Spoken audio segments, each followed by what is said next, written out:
Chapter 19. After returning to camp from his swim, Cole smeared lotion on his sore and blistered hands. A movement caught his eye as he pulled on the leather gloves to start work. "Hey, look," he called, pointing across the bay. "Is that a coyote?" Edwin and Garvey looked up at a ghost-like figure moving along the far shoreline. "It's a wolf," Edwin said. "A big one." The solitary gray animal loped along the shore, stopping every dozen strides to look around and sniff among the rocks. When it reached the stream, it lowered its head to drink, then bounded across the shallow rapids and disappeared into the thick underbrush. "Tonight we dance the wolf dance," Garvey announced. Already Cole had begun framing the roof. He worked hard and deliberately, without speaking. He wasn't mad. He just didn't feel like speaking to anyone today. Edwin and Garvey sat watching, occasionally offering bits of advice. By mid-afternoon, Cole had finished covering the roof rafters with plywood and began nailing plywood to the wall panels. Every cut had to be made with a handsaw. The rain made the wood slippery and the ground muddy. In the late afternoon, Cole rolled black tar paper over the roof and tacked it down. Now the cabin was ready for galvanized roofing sheets. As he struggled to lift the awkward sheets onto the roof, wind caught at them. One sheet bent in half. Edwin and Garvey refused to help, even though Cole cast a few hard glances their way. Finally, darkness fell across the bay, and Cole quit work.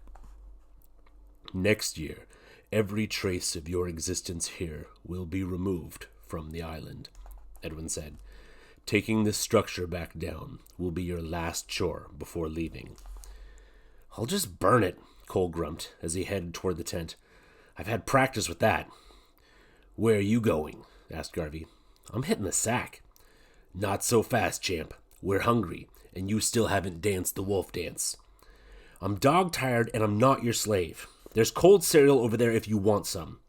Cole crawled into the green canvas tent. "Have a good sleep," called Garvey. "Tomorrow, we tear down the shelter and head back to Minneapolis." Cole poked his head back out of the tent flap. "What are you talking about?" "You're finished here," said Garvey, his voice hard and absolute. "There's not enough room on this island for both you and your attitude." Cole's thoughts raced. Garvey must be bluffing. But what if he wasn't? Nothing was worth that gamble. Cole stumbled from the tent. Okay, I'll fix you some supper." "It's not about supper," said Garvey. "It's about the chip on your shoulder. You still think life is a free ride. You're still blaming the world for everything and looking for the easiest way to get by. It's only been 2 days, and you've already got your attitude back." I'm sorry," Cole stammered. "I didn't mean it." "Don't apologize to us," Garvey said. "Apologize to yourself. It's your life you're betraying, not ours." Cole crossed from the tent to the fire and fed wood quickly onto the flames. Not a word was spoken as he prepared instant chicken casserole mix for Edwin and Garvey. He made extra effort to serve the food up nicely, but inside he didn't feel much like celebrating. He felt frustrated and desperate. Edwin and Garvey ate in silence. "I said I was sorry," Cole said. "You also said you had changed," answered Edwin. "Please don't take me back." Cole's voice wavered. I promise I'll try harder. I'll do anything you ask." Edwin stood and faced Cole across the fire. "It's time to cut losses and send you home." "I didn't mean what I said. Edwin held up his hand. "Stop your mindless talking. Your words insult me. They're just noise in the air. They don't mean anything. Tomorrow morning, I want you to get up alone and soak. Then I want you to carry your ancestors and roll your anger away. When you return to camp, we'll see what you've learned." Edwin turned and headed for the tent. Garvey followed. "Hey, aren't we gonna dance the wolf dance?" Cole asked as he strung up coolers in the tree away from the bears. "We're going to bed," said Garvey. "You're the one who spotted the wolf. Do whatever you want. That's your usual program." Cole watched as the men entered the tent, leaving him alone. The rain had let up, but a lonely breeze flapped the tent awning and chilled the night air. Cole was bone-weary as he walked to the water to clean dishes. The tide was letting out, and he tripped, skinning his shin on the rocks. Limping back to camp, he stood beside the fire, nursing his bruised leg. He felt as alone and frustrated as when he had been left mauled on the rocks. Edwin and Garvey didn't understand. They didn't know what it was like to be this alone, this afraid. As Cole stared into the flames, he thought about the wolf. The wolf was alone too, without anybody to care for it. Cole shook his head. That wasn't exactly true. Wolves often hunted in a pack. Together they accomplished more than they could alone. As Cole stared into the flames, he found himself crouching like a wolf. Slowly he inched forward around the flames, his head hung low as if prowling. Gradually he circled faster, pretending to run with the pack in pursuit of a wounded moose. He felt the power of the pack working together. The pack was powerful when they depended on each other. Any wolf that left the pack lost the protection of the other wolves and became weaker, no longer sharing the pack's food. Almost reluctantly, Cole finished his dance. Trying not to wake the others, he entered into the tent and prepared for bed. As he squirmed into his sleeping bag, a voice surprised him. "What did you learn?" Garvey asked. "That you need the help of others, like a wolf pack." "Good night," whispered Harvey. "Good night," said Cole. Edwin coughed. "Have a good soak tomorrow." Cole woke often during the night, afraid he might oversleep. He kept lifting the tent flap and peering out. When it seemed the night would last forever, the blackness finally softened into a dull gray. Cole could see the point of rocks at the opening of the bay. He dragged himself out of his bag. It was time to go to the pond. The rain had let up, so he rolled his clothes into a bundle and crawled outside the tent to dress. Even without rain, the air had a brisk edge to it. Cole couldn't believe he was getting up this early to go sit in a freezing river. Maybe a jail cell wouldn't be so bad. As he headed out from camp, he wondered if Edwin and Garvey had been serious about returning him to Minneapolis. He kicked a small rock into the water. Cole reached the stream and splashed along the bank toward the pond. Under his arm, he carried a towel. He was so lost in his thoughts, a low-hanging branch smacked him hard in the forehead. He bent over, grimacing, momentarily dazed. Then he continued. When he reached the pond, Cole hesitated. It would be easy not to soak or carry the rock. All he needed to do was make up a good story before returning to camp. But something told Cole that Edwin and Garvey couldn't be lied to this morning. Immediately, he stripped and waded into the icy water. The pool didn't seem quite so cold as the first morning they had come, but it still took his breath away as he crouched and lowered himself in. He held his breath and breaststroked over to the rocky bench. Hugging his arms tightly to his chest, he sat shivering and looking around at the water, the tree, and the dawn sky. His whole body was peppered with goosebumps. He wondered how long he could stay in the pool. Edwin had sat calmly, as if sitting in a warm bathtub. Cole tried closing his eyes. Maybe it would help to concentrate on something else. He drew air slowly past his lips and let it escape the way he had seen Edwin breathe. Over and over he breathed, trying to clear his mind.